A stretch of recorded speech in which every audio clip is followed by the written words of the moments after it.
Hi, welcome. My name is Frank Iniguez. I am the ambassador of reading, and today's topic is a beautiful topic. It's a topic that touches my heart. It's about how parents have power and influence over their children. Well, here we go. Today's topic is a beautiful topic. It's about what I told you, parents having influence over their children. In my very first video, I talked about programs that are in our heads. How do we get those programs? Well, when we are born, we're given to our parents, and our parents get us, and it's an empty slit. There's nothing in there. Now, there's a lot of power in there. You can program it however you want, however you choose. And if parents discover, people discover, because it could be an uncle, it could be a parent, it could be a teacher, it could be anybody that's going to be programming that brain. Now, the father and the mother that are going to be attentive to that child, they have to be aware how their child gets programmed.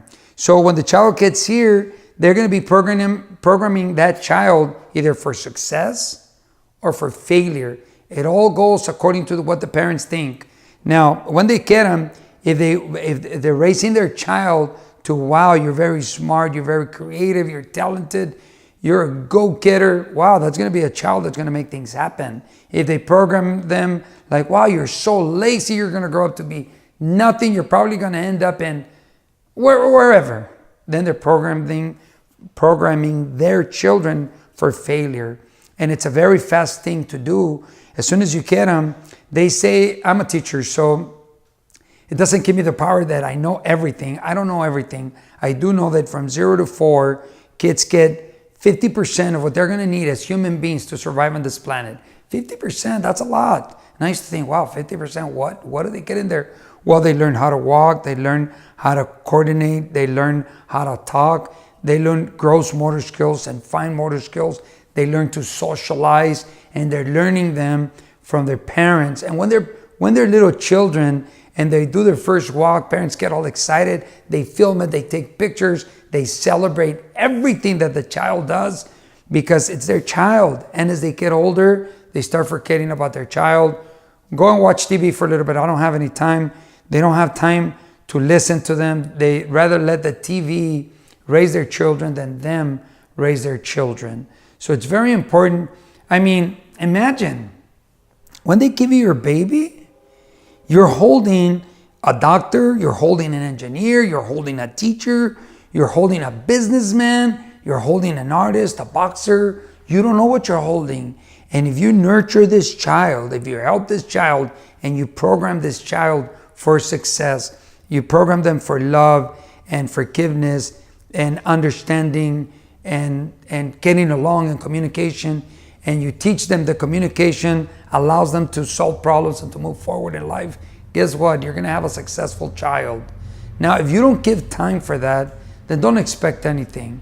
If you expect, then chances are the TV is going to raise them, the neighborhood's going to raise them, teachers, their surroundings are going to raise them.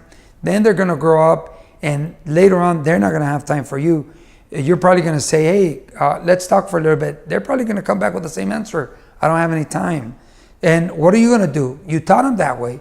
So because you're putting programs in their head, programs of success, programs of understanding and love and caring, or programs of I don't care, you're indifferent, So think about it. It's programming has a big influence on how the child is going to grow up to be. So I think that I also think that at the age of 12, children start organizing their thoughts, and everything they've learned, they put things in order. This worked, this doesn't work, this is good, this is not good. And if the father or mother are doing things that are not according to what all the information they have, excuse me, chances are they're not going to go and do that. Or they're not going to go according to their mom, but they could also go according to mom and dad. If you want good results, if you want a wonderful child, if you want a professional, if you want somebody successful, if you want someone to grow up to be a good human being, watch your programming. It starts with you. How do you want to raise them? What do you want to talk to them about? How do you want to be with them? They must be important to you. If they're important to you and if they feel they're important to you, they're going to act important, feel important, do important. If you don't respect them, they're going to be disrespectful. If you're a father or a mother that's disrespectful to others, and chances are they're going to be disrespectful to others themselves. If you're fair, you're kind, you're polite, watch your kid imitate you. They're going to be kind, respectful, polite. So if you don't like the way your child is being, you may want to look at yourself, because that's the way you're programming them.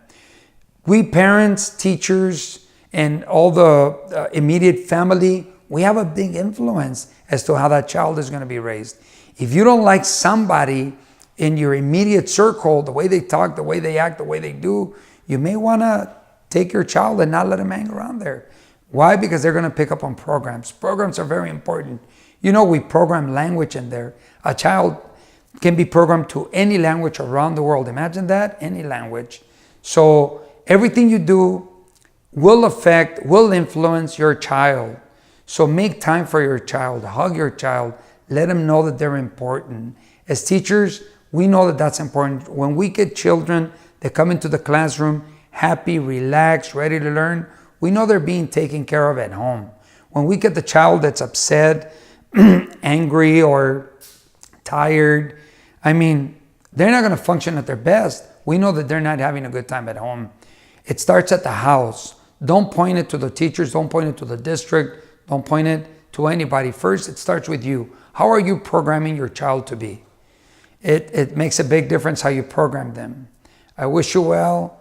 I hope this serves you. I hope you understand that you as a parent have a big, big influence as to the way your child is going to be. You don't have control. There's this thing that I taught my kids as they were growing up. It's called the power of choice. You choose. I remember my kids were little and I had already come across this information, and I would tell them, do you want to choose this or you want to choose this? And they would say, Dad, I'll choose this. Okay, well, that's your choice, yes. Dad, I changed my mind. I want to choose that. Well, you chose that. For today, you're going to keep that. Maybe tomorrow you get the other one. But for today, you made a choice. Excuse me. And now my daughter, she's already attending university. And I remember before she left, she came in my blessing and I gave her blessing and we talked and she said, Dad, you taught me the power of choice. I will choose good. I don't know if she's going to choose good. That's what I taught her. That's what she told me that she was going to do. I wish her well. I wish you well. Power of choice is very powerful. Allow children to choose. Don't dictate all the time. Don't direct them. Hey, it's got to be this way. Many times ask for suggestions from the child. What do you think? What do you want to do? How do you want to go about it? Let them think and start programming them for success. I hope my daughter does well. So far, she's choosing well. She's done well. My other boys are doing good. Power of choice is very important. Power to choose. Be respectful to your children. Love your children. Teach them power of choice. Program them for success. In your hands, you have anything you want. I wish you well. Till next time, your friend Frank Iniguez, the ambassador of reading, wishing you well today and always, knowing that you will find and get what you are looking for.